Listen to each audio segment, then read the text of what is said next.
Today I'm going to make a blanket chest. Some of you may refer to this as a hope chest or a storage trunk, but whatever you call this, I'm going to refer to this as a blanket chest.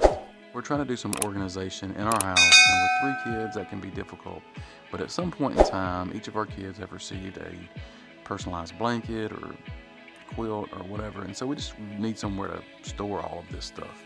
So this is the perfect project. It's real easy to do. It can be built in a day, so anybody can do this.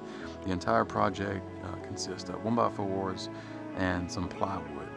So according to the plan, the first thing that we're going to do here is cut everything down to its final length, and I'm doing that here at the miter saw. And so the next step that I want to do after I get all of those cut down is take it to the table saw, and I'm going to just clean up one edge to get a real nice and crisp edge. And then what I'll do is flip all the parts over, take it back to the table saw, and then according to the plan, I'll rip everything to its final width. So at this point we've got everything to its final width and length. And I chose to do this with pocket holes. It just makes things fast and quick and easy.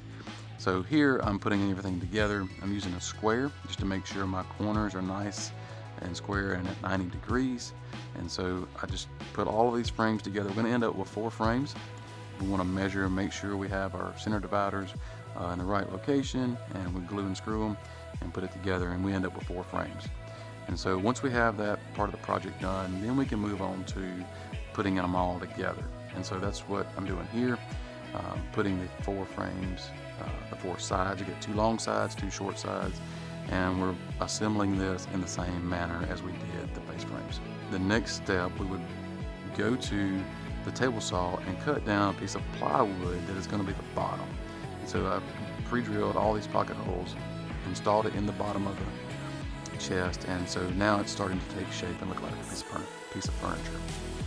And so the insides, the panels, are also made from plywood, and I'm using 3/4 inch plywood here. You can use 1/4 inch, be just fine. But I'm marking on that this is going to be the inside of the chest, and so what I'm marking here are some hole locations to drill into those center dividers of those frames to kind of pull everything nice and tight. And so once I get all of that done, I chose to take this to a friend of mine's cabinet shop. He's showing me a few tricks here about each joint, to where you cut a V-groove in that and allows the paint to lay in that groove, and so it won't crack when the wood moves and that kind of thing. And so we just put wood filler and some of the imperfections and sand all that out. So we have a nice, clean, flat surface all the way around.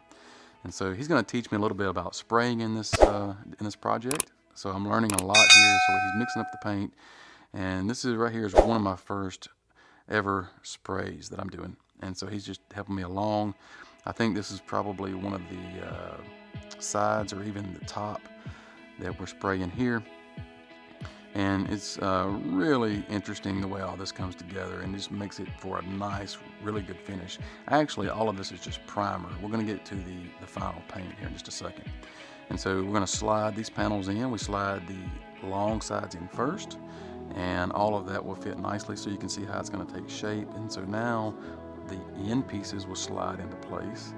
And then once you have all of that done, once you have everything in place, the holes that I pre-drilled previously, these are the holes that I'm using to attach this to those center dividers and the outside frames. And so that just eliminates the gap in the frame and the piece of plywood there. Now we can go to the final stages of paint. I'm going to just paint the inside of this and maybe do a little bit.